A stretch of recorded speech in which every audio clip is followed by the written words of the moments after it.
پاییز منتظر کارت کیم دی میشینم، واسه 2025 تیم فوتبال میچینم، تیم دی فوتبال میگیرم، بعد درس و مدرسه باشن این کارتا بسه، باز با دوستام نوبت کیم دی فوتبال میرسه، کارت رویال میرسه، کارتای پرایمم داره عکس جالبی، یه مینی فیگور از این بازیکنای خارجی میره توی گالری، میخرم آنلاین الان تیم دیام که باز میشن، کامل کلکسیون به به چه با کلاس میشم، خفن کلاس میشم.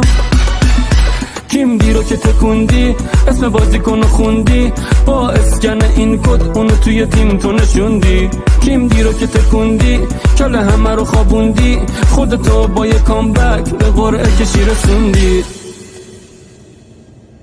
2-3 سالی یه تیمم دنبالته، کدومش کارته وینی جی آرته، تا در بسته یکیم دیوا میشه، بازی کن توی تیم فوتبالته، کیو آر کد رو اسکنش بکن، ویدئوش رو تو گوشی پخش بکن، اگه میخوای که بری توی بتل تیم شخصی تو قوی ترش بکن، 2 تا هافبک 2 تا فوروارد لوکا مودریچ یا که نیمار،